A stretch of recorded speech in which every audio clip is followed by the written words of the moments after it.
कहा कि सरकार जो ह्यूमन वाइल्ड लाइफ कॉन्फ्लिक्ट है, जो मानव वन्य जीव संघर्ष है, अगर आप सोचें केवल सरकार के प्रयासों से रोका जाता है तो ये संभव नहीं है।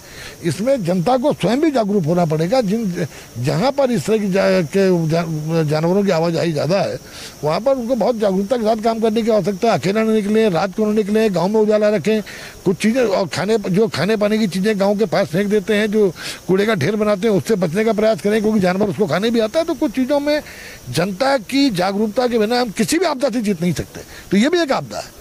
तो किस तरह से जीतना है, इसके लिए जन जागरण के लिए हम जगह जगह होर्डिंग्स लगा करके प्रचार के माध्यम से भी लोगों को जागरूक करने का प्रयास कर रहे हैं, ताकि लोग एक उनके अंदर अवेयरनेस आए और हम ह्यूमन वाइल्ड लाइफ कॉन्फ्लिक्ट को रोक सकें। वन मंत्री जी बिल्कुल सही कह रहे हैं कि उत्तराखंड की जनता को जो जंगली जानवर हैं उनसे बचने के लिए खुद ही उपाय करने पड़ेंगे।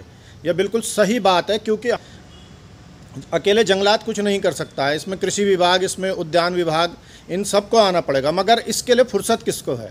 तो इसलिए मंत्री जी ने बिल्कुल सही कहा है कि जनता को अपनी सुरक्षा खुद ही करनी पड़ेगी। और आज ही रिखणी खाल क्षेत्र से एक पूरे परिवार का, बिक्रम सिंह जी के परिवार का पलायन हुआ है कोटद्वार में, क्योंकि बिक्रम सिंह जी को पिछले महीने एक बाघ ने मार दिया था, उनकी हत्या कर दी थी एक बाघ ने। और उस परिवार को अब भय इतना हो गया है कि वो कोटद्वार किराए के मकान में रह रहा है। तो मंत्री जी बिल्कुल सही कह रहे हैं, उसमें कहीं कोई दिक्कत नहीं है। हमने एक जो मोदी जी की जो लहर है कि मोदी जी हमारे लिए करेंगे, मोदी जी कहाँ से कर देंगे हमारे लिए। मोदी जी के पास इतनी फुर्सत कहाँ है कि इस पूरे भारत का हम 1% भी नहीं है और उनके लिए कुछ सोच सकें। तो हमारे लिए जिन लोगों ने सोचना है, हमने उन ऐसे लोगों को चुना है जो सोच भी नहीं रखते हैं। तो जब एक सोच नहीं है तो हमारी सुरक्षा कैसे होगी। तो हम ही को खुद की सुरक्षा करनी पड़ेगी। और यह एक पहलू है कि जंगली जानवर अकारण किसी पर हमला नहीं करते हैं।